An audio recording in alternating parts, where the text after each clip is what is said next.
Hello, hello, hello, citizens of the Writer's Corner podcast. Welcome to this week's fun video. This week's episode of the podcast, episode 41, we are going to be doing a Lexington and Fifth book reading.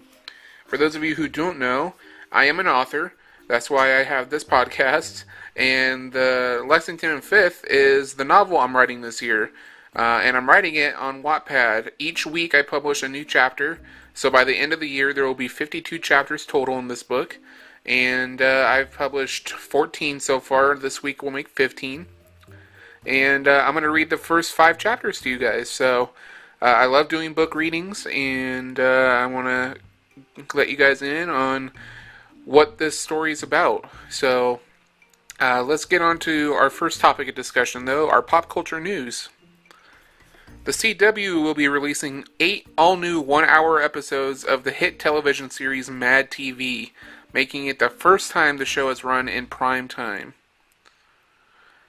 Creed's Tessa Thompson has joined Thor Ragnarok as the female lead. In addition to this, Natalie Portman is said not to be returning to the film, making it unlikely that we will see Jane Foster at all in the last Thor film. Daredevil star Charlie Cox has revealed that Netflix will begin production on the Defenders miniseries this year. With casting going on for Iron Fist and Luke Cage set to premiere later this year, as well as a Season 2 plan for Jessica Jones, it's very interesting to see that the Defenders miniseries is already going to be starting. And finally, Narcos star Boyd Holbrook is set to star in Wolverine 3 as the film's main villain, which is being kept very under wraps. The character is described as a ruthless and intense head of security for a global enterprise, and he's set against Wolverine. And in addition to this, he is set to star in the film alongside Hugh Jackman as Wolverine and Patrick Stewart as Professor Xavier, and the film is said to be taking place at some point in the distant future. Those are your pop culture news headlines this week. I hope you enjoyed that. Now let's move on to Lexington and Fifth Week 15 update. This week's chapter is called The Meetup, or just Meetup, I should say. The song I chose for the week is Where Are You Now by Chester C, a very beautiful song. And this chapter is going to be taking us back to Ella's point of view, our protagonist.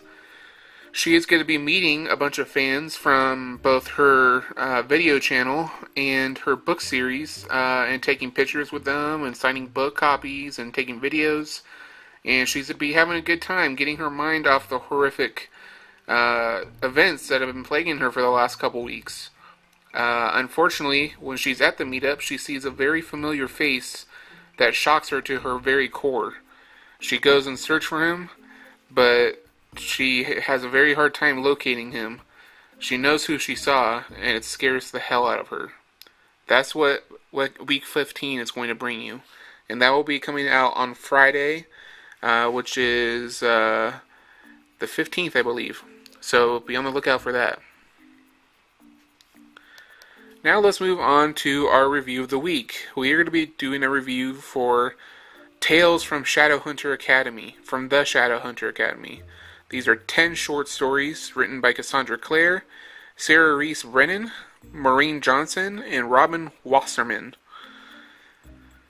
The story of everyone's favorite former vampire and hero, Simon Lewis, continues in a collection of 10 short stories from Cassandra Clare and other amazing young adult authors. The collection, titled Tales from Shadowhunter Academy, follows Simon as he travels to the famed Shadowhunter Academy, recently reopened to train hopeful Shadowhunters after the losses they recently had to endure in the recent wars. In an effort to remember the boy he once was and become something more, Simon agrees to train and faces the challenges that come with it, from the social classes that divide the students to the stress of trying to live up to a person he doesn't even remember being, to the demons and other creatures they have to face while training. Throughout these 10 stories, not only will fans be able to see the story of Simon Lewis continue, but we'll get a glimpse into the vast history of the Shadowhunters and Downworlders, from the tales of Tessa Gray and the London Institute, to the early days of Valentine and the Circle, and more. These stories are incredible pieces of fiction that will make everyone glad to see their favorite characters continue to grow and evolve in the story. And while the focus is rightfully on Simon, everyone's favorites from the original books, he definitely makes his presence known. Getting to know some of the characters in the coming Lady Midnight book and the children who will make up the new generation of Shadowhunters makes for a fun read. And the vast history that is written and explored in just 40 pages of story is just amazing. It makes this reader believe that this world is so open and great that the number of stories Cassandra Clare and other authors could tell is limitless.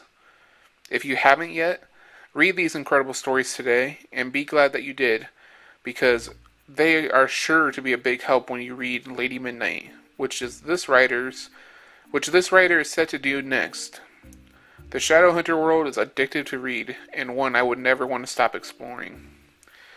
If you guys enjoyed that video, or that review, you can go read that and other reviews on authorAnthonyAvina.tumblr.com. Make sure you pick up, or you subscribe and follow that blog so you can get the latest updates from me. Well, there's nothing left to do except what we talked about at the beginning. We are going to read chapters 1 through 5 of Lexington and Fifth.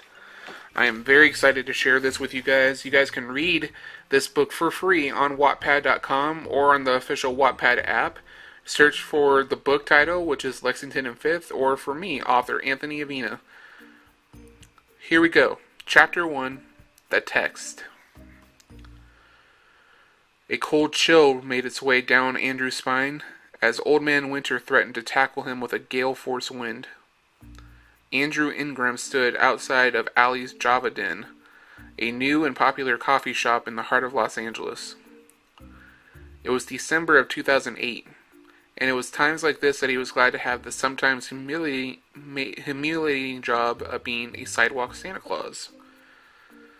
With the large red coat and winter clothes that defined Santa adorning him during those cold winter months, he actually found himself much warmer than if he'd been in his usual screen tee and shorts.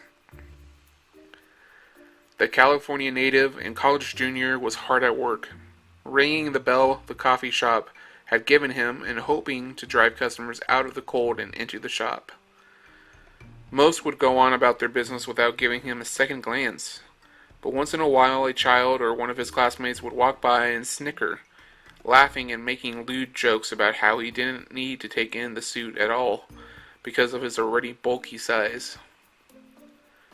It was hard not to let it get on his nerves or his mind, especially with assholes like Greg Simpson always going out of their way to make his life a living hell. However, this night was about to change his mood completely. After hours of acting jolly and making himself look like a grinning fool, Andrew was about to go change out of his costume and head to his dorm room on the campus of Hollis University in Los Angeles, California, when his phone suddenly pinged. "Hey there, handsome. What you up to?" the text asked. It was from Ella Garner, one of his closest friends in the whole world, and the woman he loved more than life itself. "Hey, just getting off work. What are you out doing?" he replied to her. "I'm lying in bed, thinking of you." "Oh, wow, really?" "Yeah, I can't keep playing this game with you, Andrew." "Game?" "Yes, you know what I mean. I've liked you for quite a long time now, and I need to see you. Tonight." "Are you serious? Don't you feel the same about me?" Andrew didn't know how to respond at first. He'd fallen in love with her the moment she'd spoken to him. He'd always, since he was a young child, been a shy person. He had few friends for most of his life, had never had a steady girlfriend. Except for the occasional date here or the blind date set up by his friends there, he never acted on his feelings or attractions, and often was content to stay in the proverbial friend zone. However, Ella had cast a spell on him the moment they'd met. It had been during creative writing class when they met sophomore year. They had been paired in a class project to create the first act of a play together, and after she'd flashed her smile and coaxed him out of his shell, They'd learned that they had more in common than they ever thought possible. From their love of horror, science fiction, and fantasy, everything, to their taste in food and their love of writing. Andrew and Ella had quickly bonded, well past the parameters of the assignment and out of the class. Now, a year and a half later, they were nearly inseparable, yet he still hadn't managed to confess his feelings for her. No matter how much confidence she brought out of him, he still thought of himself as a big, goofy nerd with who no woman would be interested in romantically. Now here she was, texting him and telling him she had feelings as well. He was at a loss for words. Finally, he looked at his phone and smiled. Of course I feel the same way. I've liked you from the moment we met, and you've made me happier than any other guy in the whole world. Then meet me tonight. Where? At the corner of Lexington and Fifth. There's a really nice Mexican restaurant there we can grab a bite at, or maybe get some drinks. Sound good? Of course, I'll meet you there at 6. Great. And Andrew? Wear that Santa hat when you get there. What? Why? I love a man who's willing to work for a living, and who will do anything to support himself. It's such a turn-on. Wow, okay. Whatever you say. See you there, stud. With that, Andrew was flying higher than a kite. He quickly ran to inside the clock, out with his boss, and then he ran all the way back to his dorm room, ready to go out with the woman of his dreams and finally find a moment of pure bliss and happiness that he'd never known before. Chapter 2. Theft. Ella was in good spirits when she entered her dorm room with her best friend in the whole world, Nina Thompson. The holidays had arrived, which meant soon she'd be leaving the campus and spending her time on vacation in Hawaii with Nina and her family. Ella's parents had been absent for most of her life, having thrown her to the mercy of her nannies as a child and eventually alone when she was a teenager. Having made their fortune in several startup internet companies, Ella's parents had been geniuses with finances, but were clueless as far as parenthood was concerned. So having been alone most of her life, she found herself thriving in college, having befriended and bonded with people like Nina and her other friends, Kate Saunders, Greg Simpson, and Raymond Decker. However, the most incredible relationship she developed in college had been with Andrew Ingram. Andrew had stirred feelings up inside of her that she never knew existed before. She didn't know it at the time, or at that moment, but she felt like she was falling for him. They shared so much in common, shared pieces of themselves that no one else could possibly understand, and were practically inseparable. Yet her affection for him had yet to stir him into action. She knew he was shy, yet she was getting ready to finally take the initiative and pursue him herself, shedding the gender norms and opting to ask him out herself. Ella was thinking about this when she and Nina plopped onto her bed, talking about their last creative writing class for the semester and making plans for the holidays. When we get to Hawaii, we have to get some shaved ice. There's this place in Honolulu that is just delicious, Nina was saying now. This sounds great. Then we have to hit the beach. I've heard the waters there are as blue as the sky itself. It's more beautiful than you can imagine. I can't wait, Ella exclaimed, standing up and walking over to where she'd thrown her purse. She began to rummage through the bag, and then a puzzled look spread across her face. Hey Nina, have you seen my phone? Your phone? No. Why? I wanted to text Andrew and see if he wanted to meet up for dinner tonight. There's something I wanted to ask him. Ooh, that sounds ominous. What's so important I can't wait till after the break? I think I'm going to ask him out, Ella blurted, hardly able to contain her excitement. You're kidding, Andrew? Nina asked, dumbfounded and unable to comprehend who Ella intended to ask out. Hey, I know you guys tease me bit, or a lot, I should say. But he's the most kind-hearted, intelligent, and like-minded person I've ever met. I think I'm falling for him, but he's too shy a person to make the first move. So I want to let him know how much he means to me. I can't do that without my phone though, so have you seen it? Nina began to squirm out on the bed, clearly uncomfortable. Nina, what's wrong? Nothing's wrong. Nina, you're a beautiful and intelligent person, but you are a terrible liar. Spill it. They made me promise. Who? The other guys? What did they do now? I'm sorry, Ella. I told them it wasn't a good idea, but if I'd known you liked him this much, I would have fought harder. Oh God, what did they do? They took your phone. They set Andrew up on a fake date with you. They're going to humiliate him as a prank. Where? At that Mexican restaurant on Lexington and Fifth. Come on, we need to stop them. This will crush Andrew. Too worried about Andrew and what might happen to him if she didn't stop this cruel joke, Ella pushed her feelings aside and bolted out of the room with Nina, determined to stop her asshole friends from ruining Andrew's life. I think I'm going to stop there. These chapters are pretty long, and I don't want this to be like an hour-long podcast, so that'll be it. We're chapters 1 through 2 of Lexington and Fifth, and I hope you guys enjoyed that. It's just a little sneak peek at what this book is about. These first 5 chapters are all setting up the main plot point. These first 5 chapters take place in the past, and the rest of the book is in the present moment. So I hope you guys enjoyed this episode of the Writer's Corner podcast and enjoyed Lexington and Fifth, chapters 1 through 2.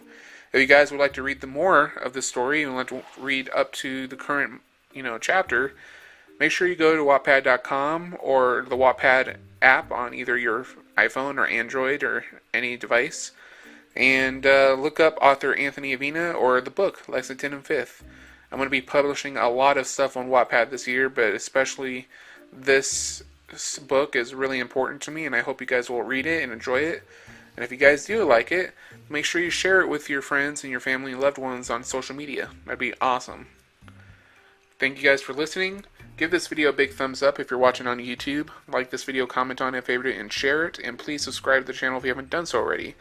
All our social media links are down below in the description box if you'd like to follow us on Facebook, Twitter, Tumblr, all that fun stuff.